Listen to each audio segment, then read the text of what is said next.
Welcome to the October 2011 Broadband Breakfast Club. As you know, we meet monthly here at Clyde's and discuss a wide variety of broadband topics. And today we're discussing bringing broadband infrastructure to rural areas. Where is the progress? And without further ado, I'd like to thank the sponsors of the Broadband Breakfast Club: Comcast, ICF International, Intel, Google, the National Cable and Telecommunications Association, NCTA, Telecommunications Industry Association, TIA, and US Telecom. Please give a hand to the sponsors of the Broadband Breakfast Club.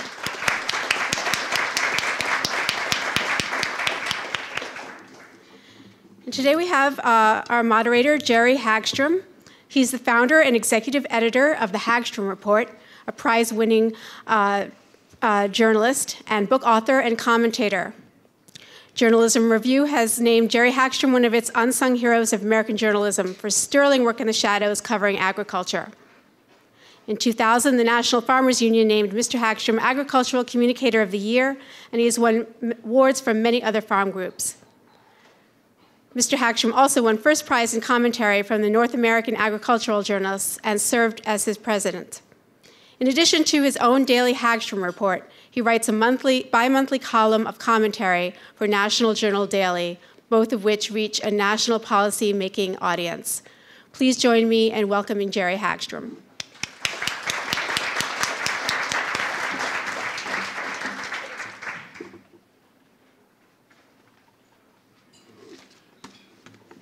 Thank you. It's wonderful to see all of you here today. It's a nice crowd for one of my favorite topics and one that I consider to be the most important.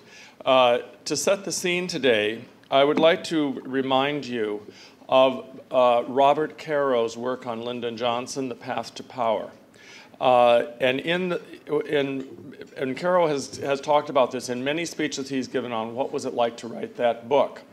And to him, the most significant interviews he ever did was when he went out in the hill country and interviewed people who had known Johnson early in his career. And when he asked people what did they remember about Lyndon Johnson, they always said, "Lyndon brought the lights." And that was, of course, the story of bringing rural electricity to that part of the country. And today we just take rural electricity for granted. I mean, it's out there. Every farm is electrified. At least 99% of them are. And so at that time, that was really quite a drama. When you get into reading Caro's book and reading other histories of the period, perhaps the most surprising thing is how much people resisted it. They resisted giving the easements for putting up the electrical poles. And then they had a hard time convincing farmers to sign up for rural electricity because it was a bill they were going to have to pay every month for the rest of their lives. But we know today, I mean, you couldn't imagine living without electricity. And in some ways, I think we're in the same position with the internet. It is something that's very much needed in rural America, but it isn't everywhere. But I've certainly had people tell me as a journalist that if you don't have high-speed internet in rural America, you're really out of it. Even if you, for example, if you want to get a piece of farm machinery repaired, most of those books about farm machines are now on the internet. So if the local shop that fixes machinery doesn't have the internet, it can't look things up in the way that it would have years ago in a catalog. And so it really comes down to the very basics in rural America. And of course, it's important for rural development in the broader sense, and in the sense of trying to expand the economy in rural America and to increase its level of prosperity and breadth of economic development. And so, to talk about that today, we have Dallas Tonsager, who is the Undersecretary for Rural Development And I don't think there's anybody at USDA who has deeper roots in rural America than Dallas Tonsager. He grew up on a farm in South Dakota. He graduated from South Dakota State University. He's been associated with Farmers Union. He's been on the advisory board of the Commodity Futures Trading Commission and oversaw the farm credit system. And as a last note, I will add, he co-chaired the private sector Obama election campaign in 2008, a job he has told me he can't hold this time because now he's in government. And so with that, I'd like to have Dallas come up and speak to us. Thank you.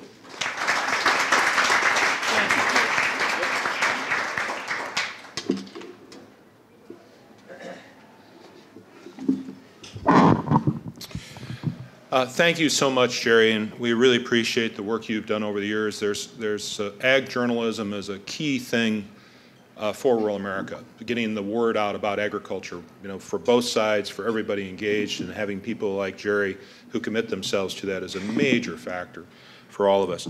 I really want to have a relaxed conversation this morning. I have some remarks, and I'll use some of those as we go along. But I just want to give a little background about our agency, what we do, why we're in this particular segment, what it means. So our mission area has existed since the early 1990s, but it came out of mission areas of USDA that go back to the 1930s, especially the National Rural Electric System, which, Jerry, that really worked well for my remarks coming in the door. Thank you very much. For the creation of the National Rural Electric System. And then let's think about that. Building poles to virtually every corner of the United States. It's taken decades, of course, to accomplish this. It was done by cooperatives throughout the United States that decided to serve their members. And it has been probably one of the greatest success stories that ever lived. And I'm going to be a little bit of an advocate for the federal government's involvement in matters like development, because I think it is so important and such a crucial factor. And of course, at this moment, when there is such debate about the role of government in the private sector. Think, had we not built that system, had the initiative not been taken, what would America look like today as a country? And the same is true of a national rural water system. I mean, it's not as extensive as a rural electric system, but there is a national rural water system now. USDA Rural Development has a portfolio of $42 billion currently existing that finance the national rural electric system. It's helped build power generation plants, coal, wind, solar, transmission lines extensively. The delinquency on that $42 billion is $1.8 million. Not 1.8 billion, it's $1.8 million. So it's the height of putting together long-term capital investment in a system that has really worked and served people incredibly well and is absolutely critical and probably would have never been built by the private sector because of the economics to those remote areas. It probably wouldn't have been done. And so, that's part of my case today about what we do in our agency. Our 5 biggest programs have no budget authority cost, including the National Rural Electric System. Generally, we make loans, we get paid back. Now, that's not always true, and we do have situations at times when we've lost money on projects. But by and large, the whole portfolio, $160 billion of my entire agency portfolio, which is housing, businesses, biofuels, we have a delinquency rate, a 1-year delinquency rate, so things that have not gone longer than a year delinquent, of 2% on that. So we feel very good about it. And so in spite of the fact you hear from time to time we have losses, by and large we're extremely successful in agency. And by and large, not entirely, but by and large we're doing stuff the private sector just generally doesn't do or wouldn't have done otherwise. So I take great pride in that. It's coming from a community of 250 people. In my town, we've got a rural water system that was financed by USDA. We got a rural electric power system that comes to the community financed by USDA. Cooperatives that were helped started by USDA in the 1930s. So it's that long-term commitment has just been absolutely essential to every corner of the United States from the USDA commitments, especially I'm proud of the agency that I get to serve. Broadband, it's important to the people in this room. It's important to my boss, Secretary Vilsack. It's important to me, my administrator, Jonathan Adelstein. who has made major impact, I think, on the whole broadband system through his career at the FCC and now at USDA and previously at Senator Daschle's office as Senator Daschle is one of his senior advisors. This is one of the most critical technology challenges that we're faced with. And it's not easy. It's a lot of work. There's complexities associated with that. There's needs in various areas of the United States that vary, in some cases wireless, in some places fiber optics. It takes an eclectic set of solutions to meet the challenge and get out there and serve that broad area of the U.S. in some cases where it is so remote it's almost impossible to serve. In some cases where there's enough density that you can get some actual cash flow out of it that works a little better than most. The stakes are very high. We have seen the up and downs associated with this effort. We're pleased to have had $3.5 billion worth of program level given to us, grants and loans, to do these projects. We've got a number of projects that are up and running, although we're not progressing nearly as fast as we would like to. And if you recall, this program started from zero, that is no rules, no regs, Ken, no nothing to get off the ground with, to the point where we now have the funding committed, projects being built, and projects, a few completed, that I'll mention just a few of them here in a few minutes, that really makes me feel like tremendous progress is being made, and we feel like we will have the fund used, I believe it's by mid-2015, I believe is the objective date to have all of the funds committed and out the door. So justification for this kind of thing is we look at where we are dynamically in this world. We have the U.S., of course, we have this general recession. We've had a general recession around the world. We're making progress out of the recession. We have countries coming along, the Chinese with 1.3 billion people. We have countries that have remarkably low labor costs because of their circumstances. We have, in the U.S., a higher standard of living. So how do we compete with those lower labor costs? And how do we bring opportunity to those people who live particularly in difficult areas to get to? No, I go to communities all over the U.S. I'm proud to say I've been in every state. I've been in a small community and on a small farm in all 50 states. And you can tell quite often, there's lots of measurements when you walk in, you go into a particular community. You know how the quality of the properties are and the people are. There, it is a sensibility when people have broadband communications. You can feel and sense that they are ahead of the curve, that they have an edge, that they've got ground to gain. You go to the school, and you can sense in the school the capabilities of students based on their access to telecommunications and to broadband and the internet, and you get that sensibility. So it seems to me that the question of whether there needs to be broadband is settled, that people understand and they appreciate the importance it brings, and I'm very proud of what we've done with the program to tie in to schools, hospitals, clinics, as well as the communities involved. The question, of course, is how do we get there? How do we keep moving forward in such a way? And I think the first answer is we have to be absolutely persistent. We have to tell that story over and over again, what it means. We have to talk about the history of what the capital investment in rural communities has meant and how absolutely critical this particular investment is to that future, and then we have to remind people about the rest of the world and how they're progressing. We have to continuously give that sensibility about it, and then we have to figure out the capital and the technical issues associated with that. We've taken a big step forward with the program that was given to us by the Recovery Act. We're implementing that. We hope to have more resources in the future. The strategy I pursue as an undersecretary is we're just like all those local economic development people out in those communities that have to put deals together every day, and they got to find every piece they can find to get a deal done. And that's the approach we take. We administer the programs we have. We try to find as many tools as we possibly can to bring to the table. Barring that, we go out and look for other people's money to try and help rural communities get access. And I think one of the other really good tools we have for this is the Community Connect program. I think we just announced about $103 million, Katie, Ken, that range for Community Connect program and projects. I believe that's the number. in that area in recent times. That program helps people, once we get the broadband network out there, it helps the larger community get involved with it. So that particular tool, I think, has been enormously important for us as well.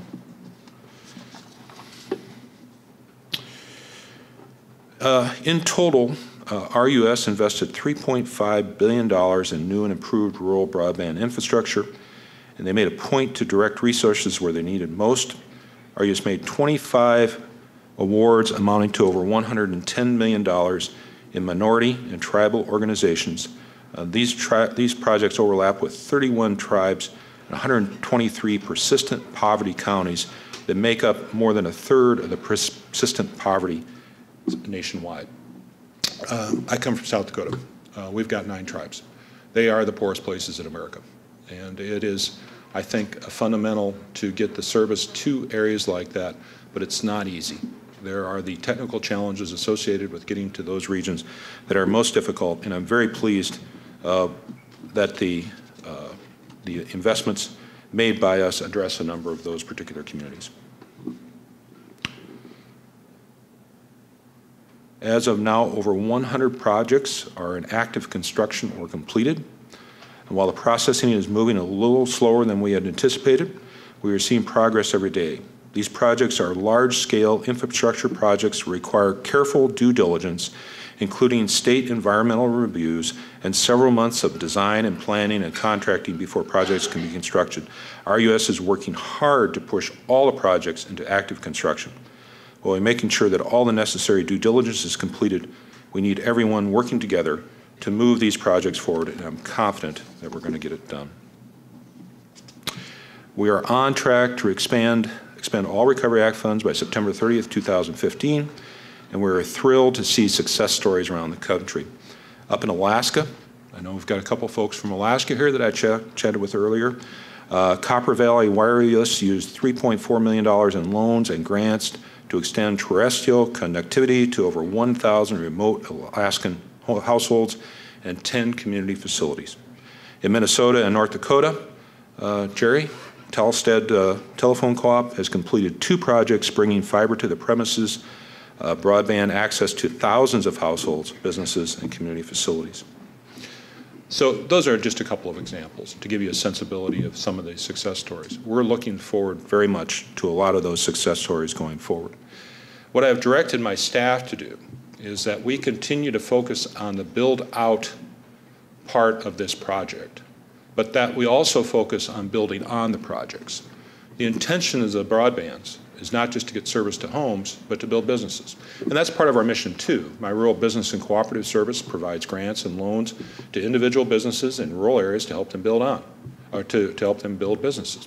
So we're taking an extra focus and combining our efforts for building out of the process, but also trying to build on. So we're trying to work with individuals and companies who, because of their new internet access or existing access, want to do marketing, want to do all kinds of the other kinds of programs you can do with broadband. So we're trying to do it. Now, Jonathan affectionately calls it BOBO, build out, build on. And that's the nickname we've given our effort in this particular area.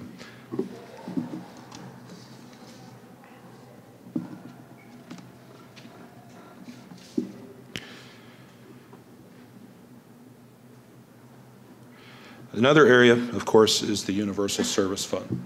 We anxiously await the decision regarding what the Universal Service Fund will do, what it means for rural areas. We know what their objectives are.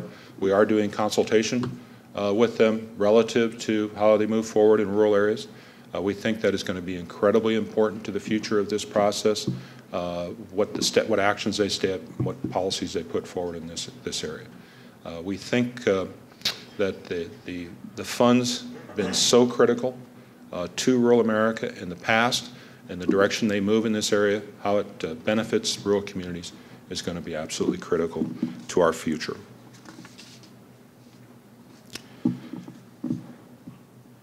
The idea of, I think some of the challenges we face with as people look at broadband in rural, there tends to be a desire to think of funds for rural broadband as a handout.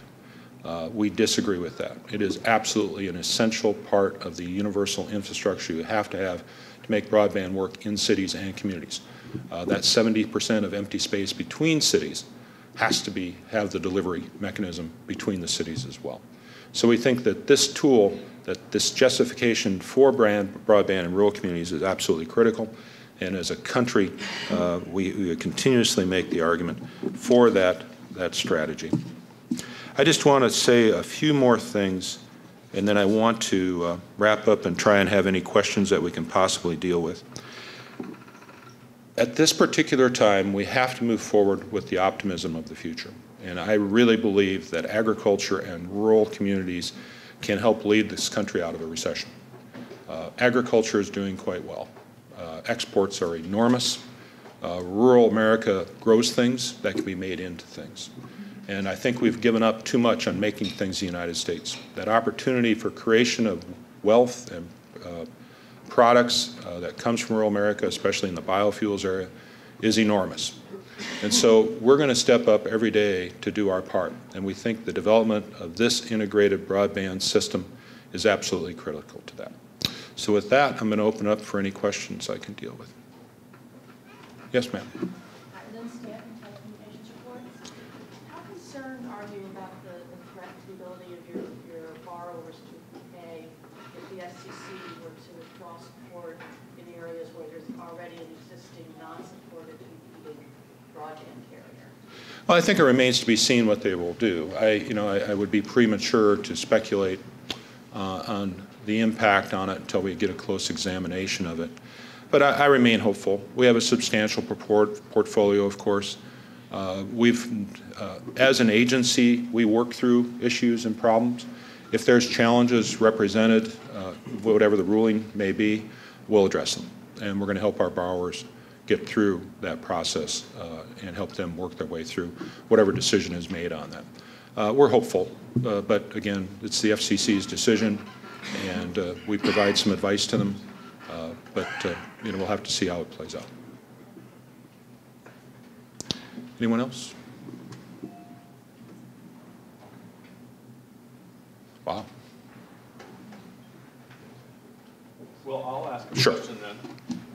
Dallas, we all know that, or at least those of us who are in agriculture are very aware that the Ag Committee, the Ag Committees that on a bipartisan, bicameral basis have sent a letter to the Super Committee, and they are saying that they will agree to $23 billion in cuts in farm programs over the next 10 years, but they want changes in the farm bill written and they want this done in the Super Committee process.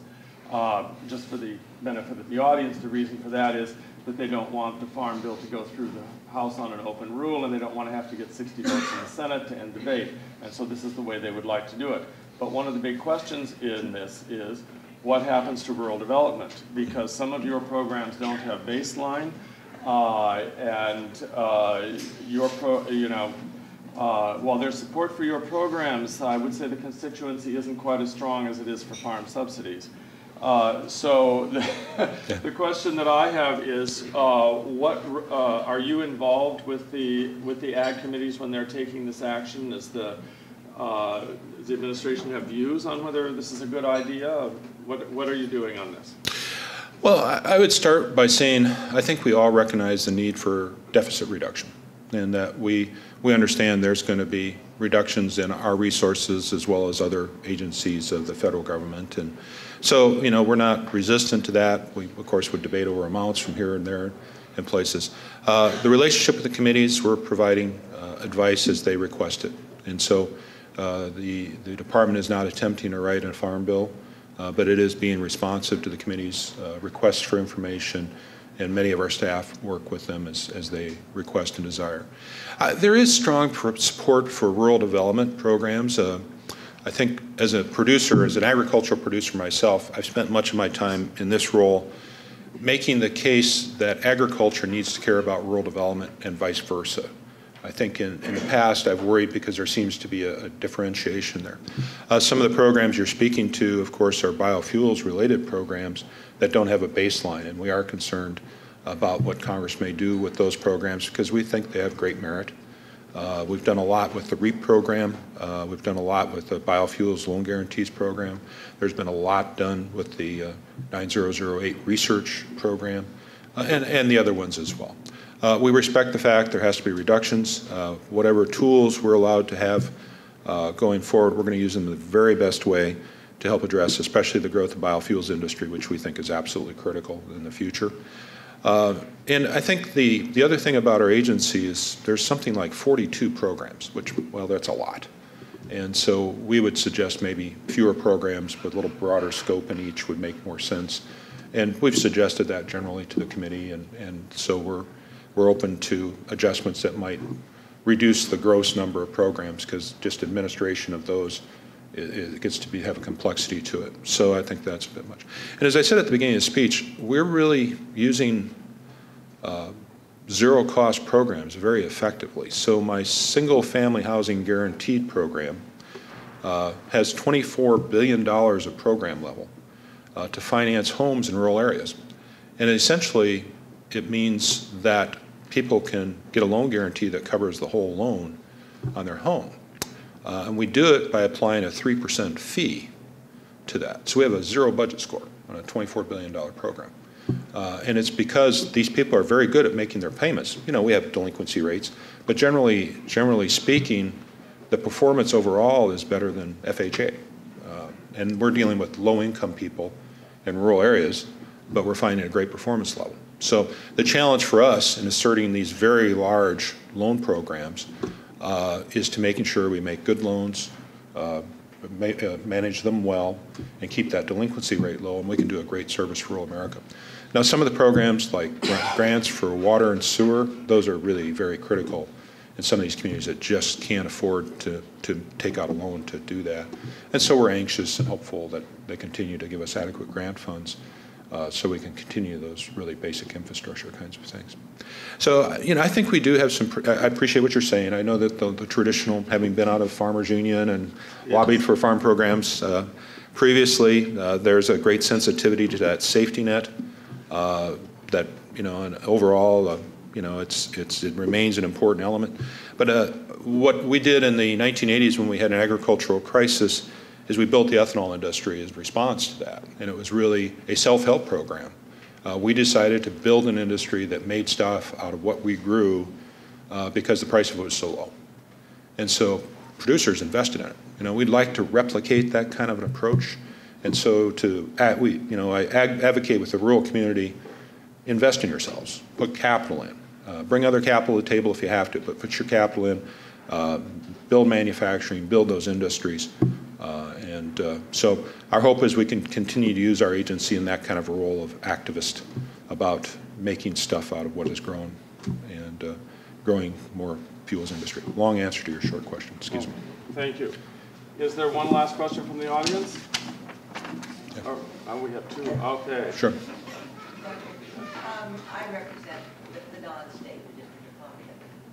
And I guess when I see the success of the rural electrification program, which was a loan program, and most of your programs are loan programs, the question arises, can the broadband needs, the rural need, be met by continuing as it is a loan program with a little bit of grants, instead of this enormously expensive universal service fund where my constituents pay in tens of millions of dollars a year in surcharges into the universal service fund and get back typically a couple $100,000 for subsidies for low-income service. I mean, when you look at something that's been successful, that doesn't cost the taxpayers, that doesn't cost the ratepayers elsewhere enormous sums, how far can we go with a real loan program in meeting the broadband needs of rural America? Well, it's challenging. We do have a loan program. We do use the loan program. We look for those opportunities. It's a bit like our water and sewer program, forgive me using this analogy. When we go out and put in a water system in a community, we look at the costs in the region, to try and strike a balance. So you give enough grant to reduce the loan to the point where people can pay it and make it work.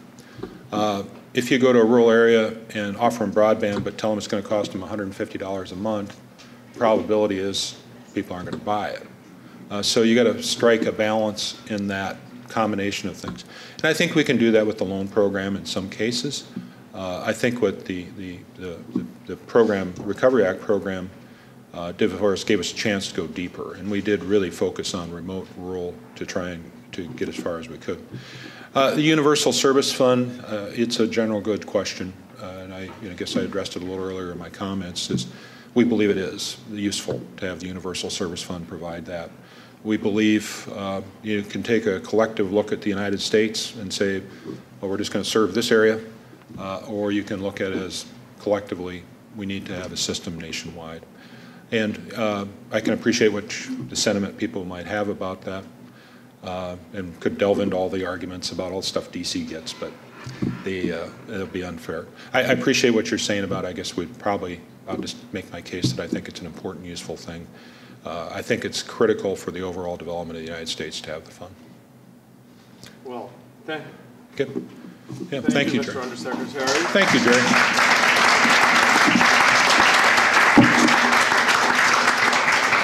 Thank you very much. Okay. Good to see you. Yes. Everyone, now we have a very fine panel to discuss this issue of bringing broadband infrastructure to rural areas. Where is the progress? And we have 5 people with 5 different perspectives. So I've asked them to start off by telling them a little bit about their perspectives, and then we'll have discussion. So our first panelist is Chandler Gould from the National Farmers Union. And Chandler previously worked on Capitol Hill for Congressman Colin Peterson when he was the chairman of the committee. Next, we have James Kohler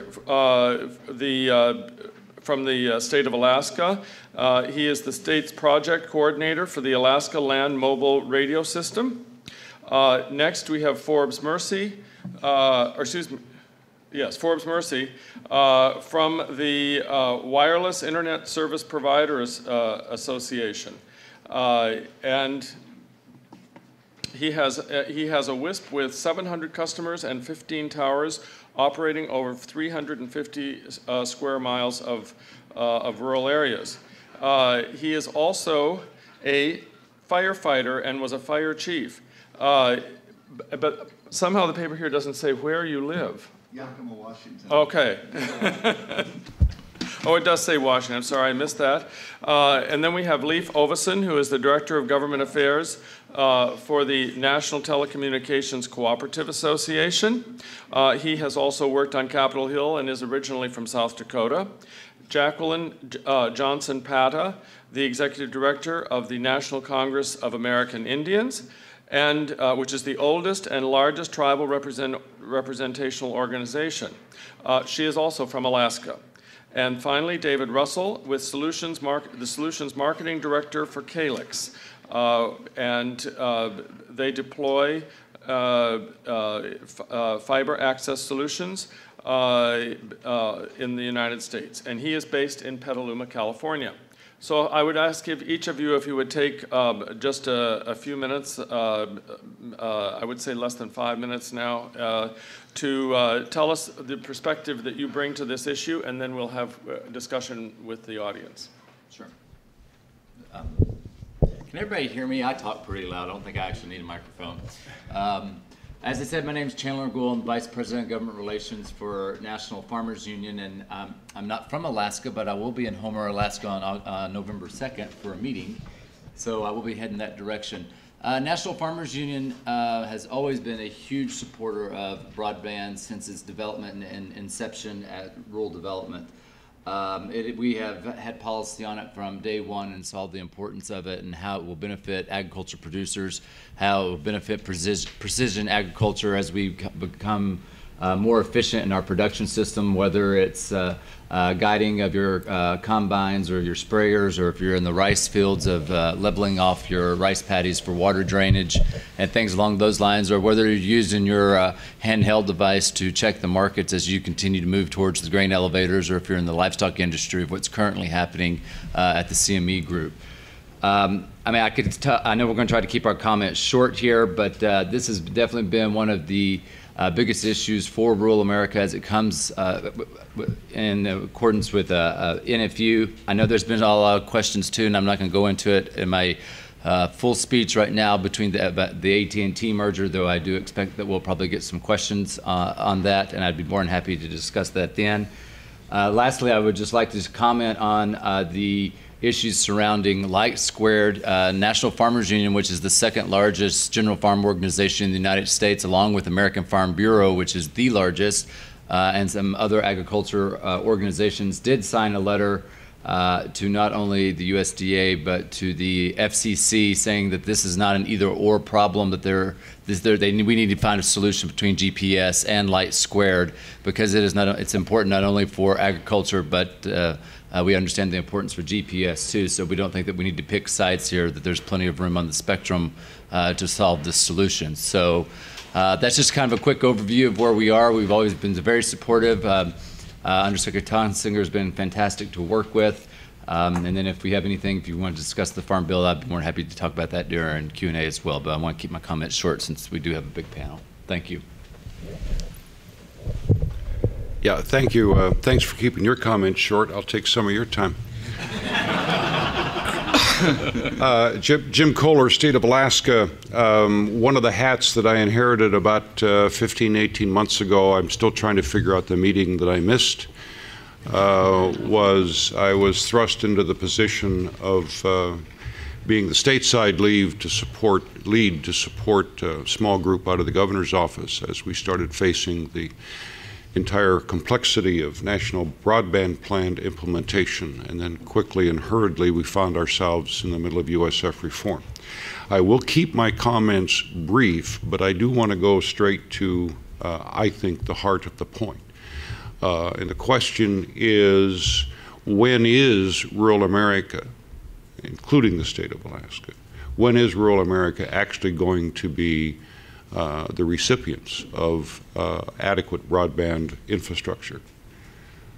I will tell you that if you take the remarks of Chairman Janikowski of the FCC at face value, let's not read in any politics, let's not read in anything else, that he came out with on December 6th, just short of 2 weeks ago, when he announced the specific details in general form of what the USF reform package is going to look like when the Commission sees it and votes on the 27th of October. If you take it just on face value, then the answer to that question of when is rural America going to have its the minimum broadband infrastructure it needs, it's not going to be anytime soon. And I say that, I don't want to confuse you with a lot of specifics here in detail, but I will give you just a couple of points. One is that it is based on a precept, a concept of an auction program, basically, that is based on algorithms. If you look at it, the model's been out there for a long time. All of the algorithms basically say that the further you are from density, from population density, the less competitive you're going to be for the limited USF funds that are going to be available.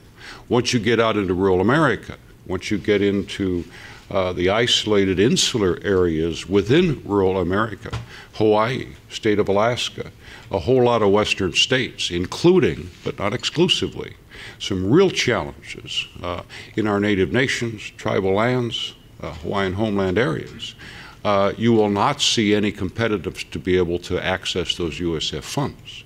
It's a function of the math and the algorithms. Secondly, the best friends that rural America has and has had and continues to have throughout this whole process of USF reform dialogue that the FCC launched 15, 18 months ago are the state's regulatory and utility commissions. And it is obvious if you look at the chairman's remarks, both in terms of what's in there and what's not in there. If it was good news for rural America, it would have been in there. So what is not in there? What is not in there is the assurance that the FCC will not preempt state regulatory authority over intra-state rates. Now, that is intra-state rates, not interstate rates. Now, that's going to be challenged. It has to be challenged. It's a fundamental issue. That's a taking. And what surprises me is that more states from governor's offices haven't been more vocal on that particular issue. It's no longer about USF. It is about state authority making sure their citizens within their boundaries get the services they need in the way they need it. We are not living in a uniform country with 50 generic states. So that's the second point. The third point is that what we do not see, if it would have been a great inclusion in the USF reform package, we would have seen the language. So we don't see it, so the assumption is it's not there. And it goes specifically to the extraordinary challenges that still exist across rural America in the areas of native nations, tribal lands, and homeland areas of Hawaii. You don't know the challenge unless you've been there. It is more than just a technical challenge, and it has to be addressed head on. We don't see all of the effort that we have seen out of the FCC, specifically with Jeff Blackwell and all the strong work he's been trying to do. I don't see the inclusion of the kinds of efforts that have to be included to make that happen. So that's basically the third point. Okay? And fourthly, let me just speak to a couple of questions that were asked of the Secretary. I will tell you it is a real concern. It's a real concern in the state of Alaska, and my expectation is it's a real concern across rural America, that rural telephone carriers are going to be hard-pressed to meet their loan obligations under this new USF reform package. And that's because you're talking about folks that have tried to build an infrastructure where you don't have density. It takes a minimum amount of infrastructure to serve a community of people, whether they're 50 or 2,000. Okay? You simply can't build it out on a per capita basis and add an extra little switch. Okay? So the challenge of rural America, and the reason the USF reform package is at this point inadequate to address rural America's needs, is it does not address the need for the dollars to go to the places where infrastructure does not exist. We are fighting in rural America, Alaska specifically. I will tell you that the best we have in rural Alaska is 2G. And when I see all of these efforts talking about trying to get folks to 4G, to LTE, I say, wait a minute. Okay? If you want to impact economies, if you want to bang for a buck, okay, then get the broadband infrastructure out there where it's going to yield the dollars. You've got e-health and health medicine. You want an infrastructure so those rural clinics can offset and don't need, as in Alaska recently, $20,000 medevac from a community. $20,000. Now that could have been avoided if, in fact, the infrastructure had been there for that communication. Okay? We have state offices and businesses across rural Alaska living on 256K connections. If you want to build economic development, if you want to make it happen, if you want to achieve the goals of the National Broadband Plan for health, for education, you get that infrastructure out there in rural America, and you get it out there first. You get everybody up to 2G and 3G. Then you start worrying about 4G everywhere else. So I'll stop my points at that point in time, but all I can tell you is that as of October 6th, my answer is no time soon. We'll see what happens on the 27th. What's going to happen, what has to happen, excuse me, is at least two of those commissioners outside of the commissioner's office have to stand up tall here. They just have to stand up very tall and make sure that all of the promises of USF reform that started in the National Broadband Plan are implemented, but not at the cost of rural America. I'll stop there. Thank you. Well, when I visit my senator and congressman, they say the same thing. Who travels 2,500 miles to say we don't want your money? Who wants to come here and say we're succeeding on our own right now? I represent a wireless internet service provider, as he said, 700 people, and I'm here for the Wireless Internet Service Providers Association. That's fixed wireless. They say, what's your superpower? We're invisible. Nobody knows who fixed wireless is. Every news release has mobile. Every news release has somebody else needs to have this. But in a sense, we've been the innovators of the internet from the very beginning. Much more geek-like than I should be. We started the dial-up in 1994 that basically said that we want to deploy it to our entire community. I had 16,000 customers. Our largest problem, the phone company said it's a fad. You shouldn't necessarily have that internet. Now they're the experts and they want to take into our area as well. So let me talk a little bit about this, how it works. Much of the misconception of rural America that we have no high-speed internet is based on the idea that we only have two types of broadband. We have cable and DSL, and that's not true. The cable industry uses their own funding to make broadband services fixed, as have the fixed wireless markets, but both the phone and cable companies are well known for their density metrics. Those density metrics say that they're not going to extend into an area that has that's going to be more than 1,000 to 3,000 homes per square mile. That leaves us rural providers to go beyond that. WISP deployments in areas that have no broadband available have household densities of typically 10 to 20% of the statewide households per square mile. That's nowhere near the threshold that you expect from cable or DSL. A recent overlay of the NTIA's own mapping efforts shows that huge areas of the country where mobile and wireless carriers receive U.S. funding are already served by fixed wireless. Here's a picture you might find interesting. This is an overlay that we took of the state of Texas. And the state of Texas shows that these are the areas that fixed wireless internet service providers are exclusively providing service right now that nobody else is. A lot of the people that requested some of the advanced BTOP funding and such stripped this layer so that they could apply for that, saying that fixed wireless doesn't stand up. But it does stand up to the muster. This is my own state, my home state of Washington right here. We cover huge swaths of areas, but people like to think that fixed wireless is not part of the ecosystem. But we were the originators of that system. And so because of that, we've had the ability to come into these areas, build them out, and then have others say, well, we're a corporate giant. So we should be able to take that over. We should be able to use USF to extend into your area using money, to use subsidized money to compete against you and to lower the rates, which really, we're not charging the $150 as other people have inferred. We're charging the same rates out in the rural areas that we are right in town. And they're getting faster speeds. The technology has increased over the period of time that has made it much easier for us to provide 28 megabits on small 6 megahertz channels far, far out. But of course, for us, we have some obstacles, as anybody else does. The obstacles that we primarily have are going to be the deployment through the TV white spaces.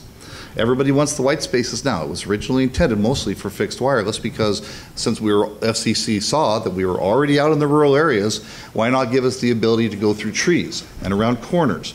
Because we use a much lower power, and therefore we have a much narrower amount of interference that can be caused to threaten the TV channels, to do other things that can cause damage to other people and can supply more people. And so because of that, we've watched our share of that shrink and shrink as the licensed people have decided to take more. But the problem is they're inefficient in their use of the frequencies. In wanting to do 4G and then having 3G, they're taking all this large amounts of spectrum. And in the end, they really, if they were converting people over faster, would still need basically the spectrum that they had. There's huge swaths of unused spectrum from people who have bought licensing, and they put their money into the license frequencies, but they didn't put their money into the equipment. So now they're sitting on massive amounts of spectrum that is available, that could be deployed without having the fixed wireless providers lose our unlicensed frequencies. We have other problems such as incentive auctions, which could limit our ability to grow again. In other words, there's a big effort right now here where I'm asking for them not to give us money to try and squash us so that we can't have the frequencies to continue to do what we've done from the very beginning. Provide the rural internet to the low density area as small business owners, all of us. There's 2,000 wireless internet service providers serving more than 2 million people in this country.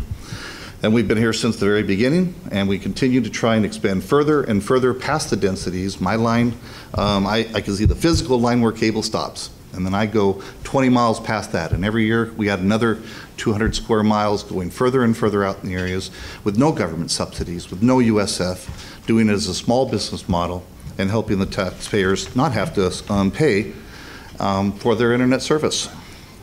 The current white space technology, 28 megabits download speed. So we can cover that over great distances. I went through considerable pain when I changed from dial-up to wireless because my dial-up went down very fast. I had 700 phone lines and had contracts for that. And as we lowered the amount of dial-up lines we had very quickly to 3,000 customers before I sold that off, we had to make that up with the rapid increase of wireless.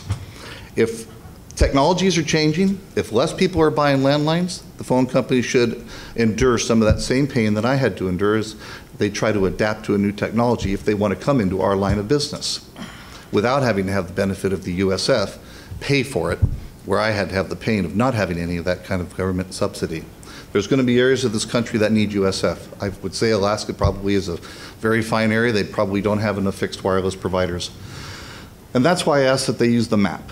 They use the map when they deploy the funding, that they say this overlay is as important as any other overlay, and therefore we need the ability to say don't let USF funding go to lower the value of the investors that privately brought the the internet to where it is today and where we plan to be tomorrow. I invite you to ask for success stories and view our maps. This will greatly change your view of an underserved country. When the legacy carriers insist it's not feasible to continue to deploy, we're right here to help you out. The real heroes of America are the fixed wireless ISPs, companies that are committed to providing a fast connection to all of their customers without the need for government subsidies. Thank you. Thank you. The Undersecretary and James stole a lot of my best talking points, so I'll fill in the blanks here. Lee Fulvison, Director of Government Affairs at NTCA, not to be confused with our friends at Cable who are in CTA. We're the National Telecommunications Cooperative Association. We represent about 570 rural, locally owned communications providers. I described us as representing small communications providers to one group, and somebody afterwards asked me if that included Sprint. I guess small can be relative, but I had to put that into context, and I'll get to that in a second. But our members provide voice, broadband, video, and other communication services to some of the hardest to reach, most rural parts of our country. Despite our name, about half our members are cooperatives and half are privately held. And again, to get to the context of the smallness, they average about 4,000 customers and employ about 23 people. And by comparison, I went to AT&T's website, not to pick on them, but they have 95.5 million customers and 258,870 employees. That gives you some perspective of the size of our members. The rural independent telecom providers serve 40% of the landmass United States, but only have 5% of the population. This means that many of our members have between 1 to 5 customers per square mile. That really gets to the heart of the challenge of providing communication services to rural areas. That's very expensive. As you can imagine, I think the population density in DC is about 8,000 people per square mile. So 1 to 5 people per square mile, and then considering some of the terrain that they operate in, you can get some perspective of the challenges that they face. Many of our members got their start in the late 19th, early 20th century when the rest of the country was first being provided with voice service. A lot of these communities, these farms, these households were quite literally being left behind.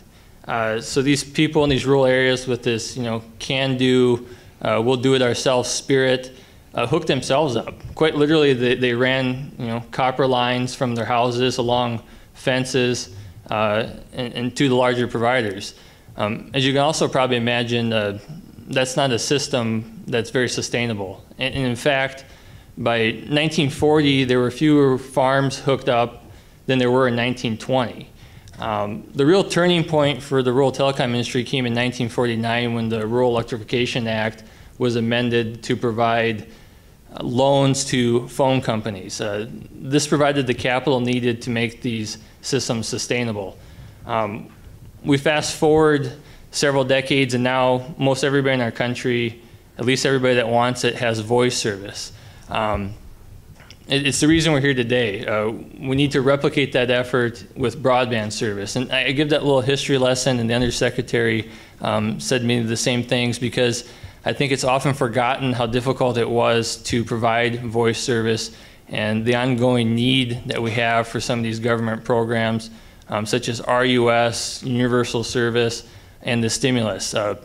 These programs aren't perfect. It's part of the reason we're here advocating for some changes to them.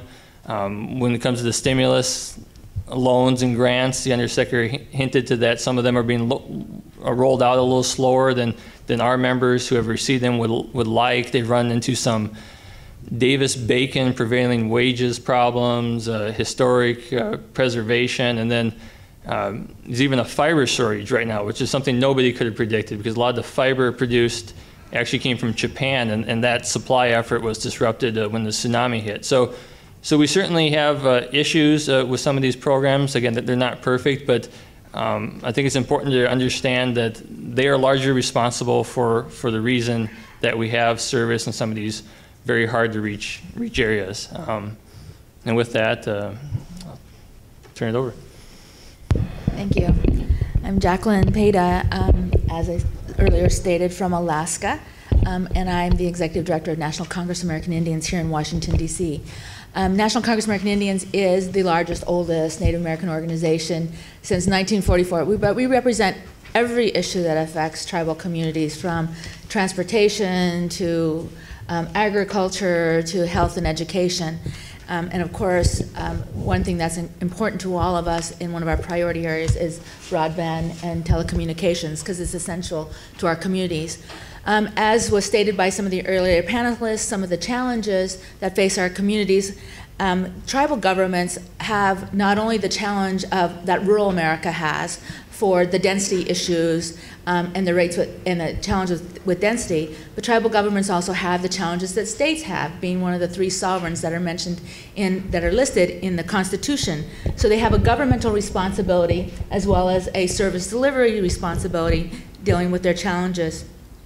Just to give you a small snapshot, and many of you may already know some of these statistics, but the internet penetration rate is estimated about 10%, telephone penetration rates 68%, and the basic emergency services portability challenges in tribal lands is about 25 to 30% below that of non-tribal communities. So these basic essential services to our law enforcement and to our emergency services are still very, very challenging to us. We have, in 565 tribes across the nation, we have 9 tribal telecos. And so our numbers are not really very strong. And what that says to us is that when we had the opportunity, like ARA and other opportunities, and we've worked very hard with Jeff Blackwell and others to develop the tribal office within the FCC, is that we have to not only build our basic understanding and capacity so as tribal governments, we actually can make decisions that will best suit our communities and not have them made for us by somebody else who thinks what's best for our community. So that's one of the challenges that we have. And then we have to be able to figure out, be able to make these technology options work for us to help strengthen our economies. Some of the things that we do really well right now, and Alaska is a great example, telemedicine. We lead the nation in telemedicine in some of the work that we do. In fact, we've led in dental therapy, something that no one would have thought of, and Alaska is the only state that does it in the nation the way that we currently do it. But we saw, and many of you at our table, we were talking about the ABC report that was on Friday night by Diane Sawyer about education. We sorely know that to be able to change the dynamic of education in our community, we need virtual classrooms. And so, like many rural communities, access to broadband is great and important for our economies, but it's essential for to address our human needs and services in our communities. I also just want to be able to say that our unemployment numbers, our jobless rate in the BIA reports in 2000 is about 50%. In many of our communities, unemployment rates are around, and it range between 20 to 90%. And so for us, broadband is an essential component to be able to address economic security and to be able to provide options for jobs. And in final, I just want to say that, I guess I believe that that access to broadband in these tribal communities, in these remote areas, only builds a stronger America. And so if we all have access, then we'll all be able to be part of the economic recovery that's essential for all of our communities and not just target certain areas of America. Great, thank you. My name's David Russell, and I'm with a company by the name of Calix. And I'm also here representing the Fiber to the Home Council. That we've been actively involved in the Fiber to the Home Council. It represents over 250 service providers and vendors who are deploying fiber optics. Just a little background on Calix. We're the largest electronics vendor to the rural market in the United States. We do both DSL as well as fiber to the home. We've deployed about 7 million homes with DSL and fiber to the home in the rural areas over the last 10 years. And right now we're deploying at a rate of about 1.2 million homes a year. And just to give you some perspective on it, right now in the United States, there's about 30 million homes that are not urban. And by that I mean they're rural or in small towns of rural areas. So that kind of bounds the challenge we have, 30 million. The National Broadband Plan identified 7 million that they said did not have 4.1 service. Now, I think most people would generally agree that they underestimated that number. And if you go to many of those areas where they said we're covered, they actually aren't. But let's, for basis of argument, say they got the number about right. Those 7 million homes, and some of the people on this panel represent areas that are covered or would be in that 7 million. Those 7 million homes are going to take a wide variety of technologies to get satisfied, be it fiber to the home, DSL, or wireless. The fundamental distinction, though, is that all of those technologies to provide broadband require fiber to some point. So the fiber infrastructure becomes very important, even in a wireless implementation. But one of the concerns I have with the whole public policy debate right now is that there's this kind of implied assumption that 4.1 is somehow adequate. But I suspect nobody in this room actually believes that's true. So 4.1 isn't even futuristic looking, it's backward looking. So I think one of the successes of the past 10 years that I think doesn't get enough, and I think Dallas is a little more humble than he should be, is that the regimen that we've had in place over the last 10 years has actually worked pretty well in bringing broadband to at least portions of our rural market, not everybody. And where it has worked well has been rate of return companies have been very active deploying adequate broadband. And the USF funds have been very helpful in that manner. The RUS has been extremely effective, both with their traditional loan program as well as their broadband loan program in bringing broadband to those areas. And finally, the broadband stimulus, the ARRA, again, it's obviously in its first year of a 4 or 5 year deployment. I think BTOP has a goal of completion in September 13th, 2013. RUS is going to try and be done June 2015. So those programs, if you look at what they're enabling, they're really the third leg of the stool, USF being critical, and the existing RUS programs under the Farm Bill being the second leg. Ken, you'll have to correct me if I'm wrong here, but Jonathan Adelstein last year in a talk talked about how the BIP program was going to pass 2.8 million unserved or underserved homes out of that 30 million. So right there, we get 10% or almost 10% covered. I was at the BTOP mid-course symposium 2 weeks ago that the NTIA put on. And one of the real exciting things that's happening with these BTOP programs is that, you know, as they look towards sustainability on middle mile and community infrastructure, they're going to be stimulating a lot of people to do last mile build outs.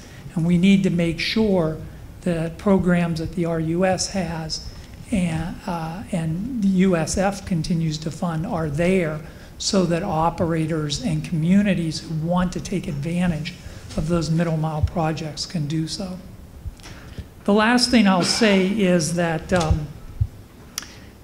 one of the concerns that I have with the way that the current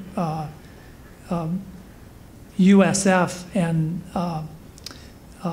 notice of rulemaking has been proposed is the focus on the CAF as a capital fund, when it's been proven, and I think everybody would agree, that the operating fund model, what it does by giving people an annuity every year, it really allows them to leverage private capital. And I don't think we should lose sight of the way we're going to get broadband built in rural areas is a combination of federal help with private firms investing their own money and being able to borrow private capital to get that last part of the network built out in the United States. And I'll stop there. Okay. Before we take questions, I'd like a round of applause for this panel because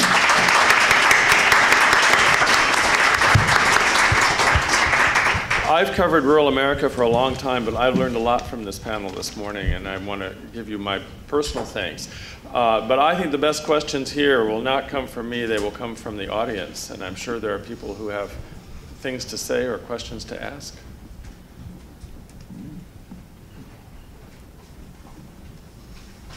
Oh, right over here, yes. Please state your name. Good morning, I'm Stephanie Joyce. I'm from the telecom group at Aaron Fox here in DC. About 10 years ago, I was lucky enough to work for the Computer and Communications Industry Association, writing a white paper proving that USF should be converted to broadband. We were prescient. My question is, within our study, we realized that there were some anomalies in the USF system, and one of them is something that we termed the veil problem, which is that USF focuses only on census and not on income. And so I ask any of you to comment whether you would support means testing of any kind in connection with USF for broadband in rural areas. Whoever. Well, let me just take a 30-second shot at it. I know other folks here are a lot smarter, perhaps, in terms of the spreadsheets, in terms of carriers. But I will tell you that it is not an income challenge in rural Alaska.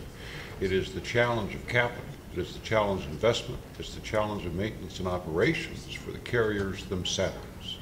In a low-density population, you have got to find the means and the ways to come up with that monthly nut to pay for that monthly cost.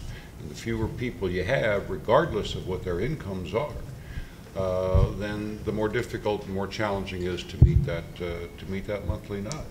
There's only so much you can charge for service, and at some point in time it gets so out of whack that by definition you're doing means testing simply because you're eliminating people that have the income to pay the high access costs, etc. So no, I don't think the means testing is the solution. I'd like to add something to that. I think the one thing that has put the rural telecom industry in a bit of jeopardy is a lot of uncertainty.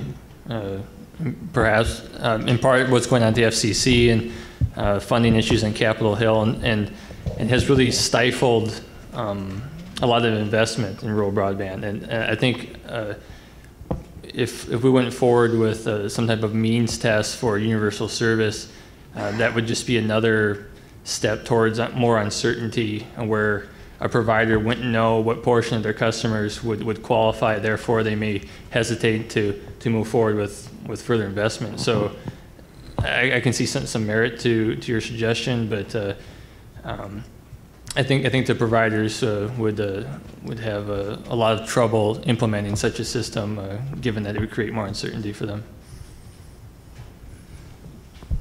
I'll add one thing. Oh, would you like? Please, may I? Please go ahead. Sure. I think that if the if the telco companies want to come into the broadband business, which was our business essentially, we feel that it should be all the way. It should be completely considered broadband. That means the elimination of the eligible telecommunication carrier status, so that we're all entitled to have it. And I think it should possibly even be looked at as a voucher system where the customer has the right to choose the person that they get that subsidy for as we expand that service. Another question?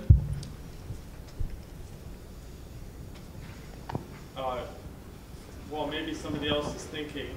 I'll ask a question that arises for me in rural America. We do know that the population of rural America is both elderly and has lower incomes in general than urban America. And one of the questions that I have, or sometimes I see, I go out to rural areas where they do have broadband, and there are people who haven't signed up for it. And I'm just wondering what people in the panel might have to say about having a more elderly population. Is it harder to get them signed up? And that, of course, would cause a problem in trying to sustain the service. If you have few people per mile, and in addition to that, they're not signing up, that's kind of a double whammy when it comes to financing these systems. Anybody have any comments on that? I heard a little story a couple weeks ago at that BTOP conference that I thought was not too dissimilar to my experience. Is that somebody was relating that they went into an elderly person's home in a rural area and were trying to convince them, well, you really need to get broadband. The woman was resisting and resisting, and finally the person said, well, you realize that if you get broadband, your kids and grandchildren are going to be more willing to come here and spend time here. And she did it in a second. And, when that person told that story, everybody was standing around shaking their head. And I thought of it because my parents, who were both 80, had resisted. Finally, I was down there visiting them once. And of course, I was going crazy because I couldn't do anything. And so I called up CenturyLink and said, have it here. And they had it delivered the next day, Federal Express, and we were in business before we even left. So for those of you who are encountering resistance, just get their kids to work them over, because I can guarantee you the grandchildren won't visit grandma anymore if they don't have broadband. So maybe family pressure is the best way to do it. I do want to say, I think that is a great idea, because I see this, and I'm going to mention something that Chandler probably realizes, but another issue that I see with this in rural America is elderly male farmers don't know how to type. And that may seem strange, but there's this, USDA is trying to get all these farmers to do their paperwork on the internet. But I've had farmers say to me, but that's a job for the girl down in the FSA office. She knows how to type. And so I think there are some very basic challenges to this, but I think the idea, I was actually in someone's home in North Dakota when the grandchild brought the computer to the grandmother and said, now you're going to learn to use this so you and I can communicate through email. So anyway. Yeah, I just certainly reinforce the comments that have been said, but again, let's put this in a little bit of perspective. Absolutely. Let's go back to the National Broadband Plan. One element was that broadband access education. No question that has to happen. But again, let's go back to rural America, which is our focus. There's a difference between rural and remote. I understand that. Just one very quick story. A senior member of the FCC Wireline Bureau was in Alaska late this spring, I mean, in a very, very small, isolated community of which we have many. Met a high school student. The high school student told her, said, you know what, I don't want to graduate from high school. Why? Because I lose my internet connection. We're talking about places in rural America that it's not a question of being able to generate a few more subscribers by hitting folks that are reluctant to be able to use the infrastructure. It's getting the infrastructure there in the first place. We've got a whole lot of communities in this country where outside of the school, outside of the library, there is no internet connection. That's where we have to start focusing. And that family pressure, once they start seeing it, absolutely, it'll snowball in that vein. But let's not lose perspective here of the challenges we have out there in the rural part of our country. I just want to follow up on that a little bit, and it kind of goes to the first question too. And I didn't really want to get into the means testing because we're totally against means testing. Everybody wants to means test Indian country all the time for every program, and it doesn't work. But you know, if you ended up means testing, we would probably still win the score. But that doesn't mean that's the right way to go. And the same thing when we're talking about elders and build out. We have a challenge with a lot of service providers who want to claim that they're going to service Indian country and more of our more rural, remote kind of communities, but never end up actually really providing the service. So they'll go around or close to and be able to count us in their service, but we never really get that final penetration. And for me, the issue is I'd love my grandmothers to be able to have access to broadband, but I really just need to have that final incentive that says we're really going to go to the end of the mile if we say we're going to go to the end of the mile. And that's where I think we have the biggest challenges. Jacqueline, I'd like to ask you, I know, is this still working? I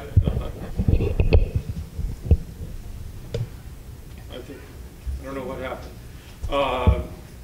But I'll ask, Jacqueline, I'd like to ask you a question. I grew up in Bismarck, North Dakota, and at the time that I grew up there were not very many American Indians living in the city. Right. And to me, one of the extraordinary things when I go back there, and when I go back there now,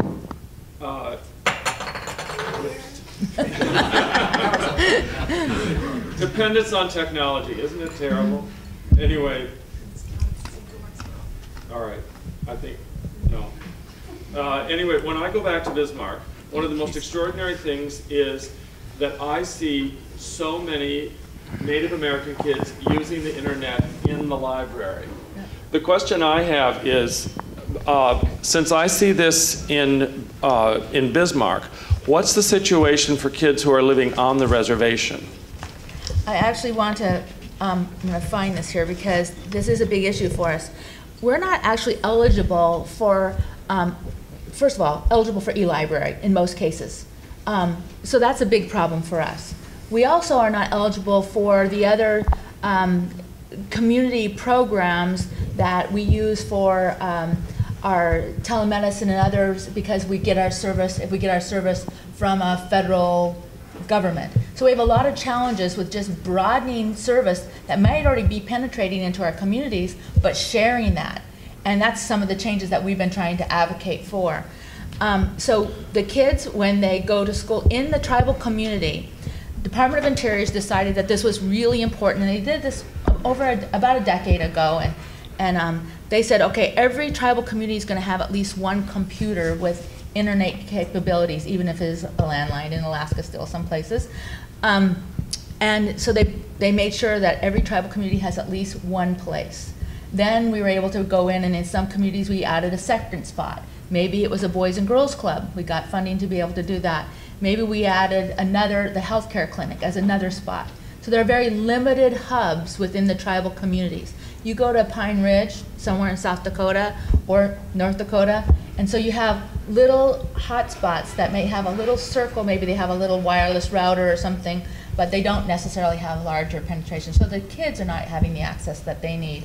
And you're absolutely right. And they wouldn't have rows of computers where individual kids can sit? No, they don't have rows of computers where individual kids can sit. We have, in some schools, are luckier, we'll have a computer in the classroom, Some schools may have, a computer center where they'll have, 10 computers, but we don't have larger groups than that in most normal in most of those classrooms.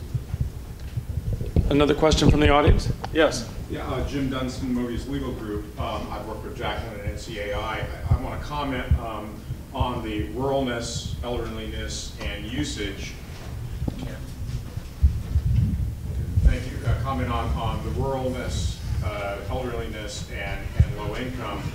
Point you to a 2009 study by Native Public Media and New America Foundation, in which indicated that for Native Americans, those who have access to broadband actually are heavier users than the rest of the population.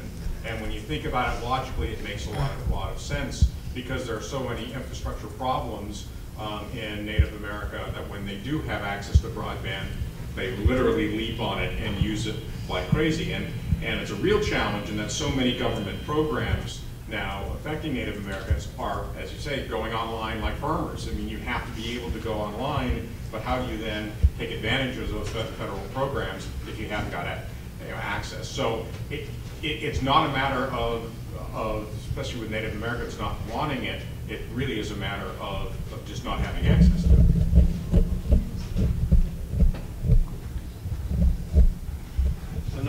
Another question from the audience? Back there.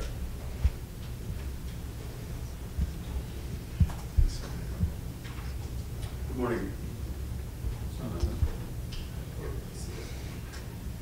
I'll just yell. Okay, try it again. I'll yell nonetheless. My name is Kerry Hinton. I'm with the DC Public Service Commission. Most of you, I assume, have either lived, work in the Washington area, or perhaps at least have been in town long enough to hear the radio and television advertisements that AT&T has been running in support, or to gain support, for its acquisition of T-Mobile. And one of the common lines that they use in advertisements, if that merger or acquisition is approved, then they will be able to provide service to 97% of the population of the United States, which presumably means that 3% will be in areas that are probably your constituents. That raises a question in many policymakers' minds, is if the FCC, and which of course is a very big pregnant if, the FCC and Justice Department eventually approve that acquisition and accept that public interest commitment, and then of course enforce it, leaving 3% of the population without AT&T service. Is there enough money in the USF and from RUS and from other sources to be able to build out, whether it be wireless, wireline, or even satellite service, to serve the remaining 3% of the population of the United States? And if so, what type of time frame are we probably talking about?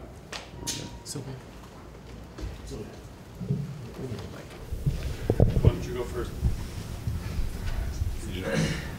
No, that's not that question. Oh, all right. Knowing no fear,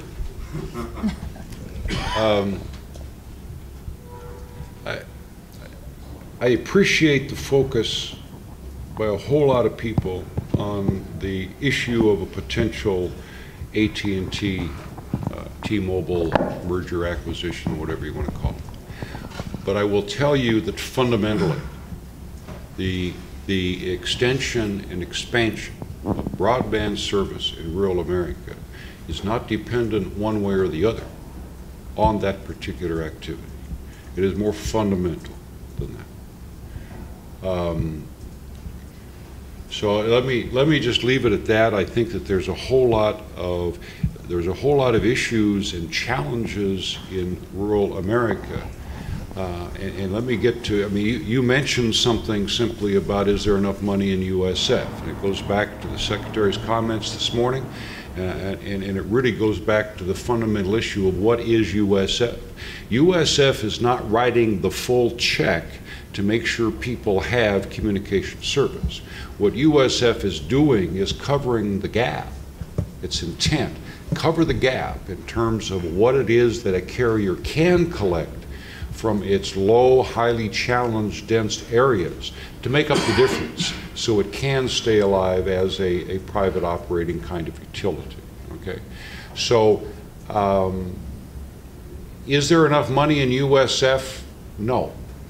But it goes back to the Secretary's comments. There is enough if you focus it where the need is the greatest to be able to help and use that as leverage dollars in the private sector and with other programs to make some things happen. USF challenge, we haven't even talked about it. You got to go back to the National Broadband Plan. You've got E911, Next Generation 911 that the FCC is already out there pushing for. You got public safety interoperability. You got e-health. You got all those types of things. And none of that can happen unless the infrastructure's there in the first place. None of it can happen, okay? So you have to hit that first. And you got to get it out there where there is minimal or no infrastructure, not in areas that may have an opportunity to go from 3 to 4G. That's my only point. In the state of Alaska, we have communities that if you dial 911, if you're lucky, your call goes to a public safety answering point about 500 miles away. Okay? I mean, talk about Next Generation 911 is a fantasy, science fiction. So AT&T, T-Mobile, obviously a very highly charged focus issue. Is broadband expansion in rural America dependent one way or the other on that? No. Anyone else want to comment on that? I was just going to add that there seems to be some presumption that if you're in that 3%, that means you're not going to get service because AT&T and T-Mobile is not going to go out there. I'd say a lot of those people consider themselves quite lucky to be part of that 3%. A lot of our members' customers are providing services today to their customers that are comparable to rural areas. And certainly the challenge that this country is facing when it comes to those unserved is that the bottom line is those are service territories of mainly the large providers. And that's what universal service is expected to address. Whether or not the reform efforts are going to come out of the FCC are going to get to that, I'd say it's a big question mark. You're going to have to hold them accountable. Our members right now as rate of return providers are legally obligated to serve all of their customers. That's worked very well. We have to look at some of the best practices and maybe require some other people to follow what's worked. But to get back to the point that because you're in the 3%, you're unlucky, you might actually be quite lucky that they're not your provider. Well, on that note, oh, you all right? One more, thanks, although it's hard to top that one. Obviously, I'm not going to go into the pros and cons of the merger because it's not really about T-Mobile having rural service because they don't. They're an urban company. But they have spectrum, and that spectrum would allow them to expand further. That's really what this merger is about. It has nothing to do with that T-Mobile has a greater footprint. The 3% that we're talking about, though, again, being covered by the fixed wireless providers, this is 75% of Texas that we're covering on this map. That we're seeing even more of the cell phone companies offloading. That's a new term you're going to hear more of now. Offloading their data onto fixed wireless networks, our networks, using our networks to try and take some of the traffic, that data that they would be doing themselves. So to quash our efforts is to quash their own growth. And that's being done with incentive auctions on unlicensed frequencies, providing USF to take away the core income of the higher density areas that fixed wireless providers can have so that we can expand it deeper into the rural areas. All those things are issues to cover the last 3%. Stop putting obstructions in front of our industry. Stop making rules that make it harder for us to get spectrum and thinking that it's a revenue source. The CBO grades that the income for the unlicensed frequency potential is as great as a licensed one, which is not true at all. Who wants to bid on an unlicensed frequency? So all of those things are obstructions that are going to get in the way of the natural growth that has already been occurring. Okay. Well, thank you very much. It's 10 o'clock, and we know that many of you have to get to work, so I'll let you go. But let's have one last round of applause for our excellent panel. Thank you, Jerry. And also, I'd like to thank again the sponsors of the Broadband Breakfast Club, Comcast, ICF International, Intel, Google, NCTA, TIA, and US Telecom. Thank you all for coming.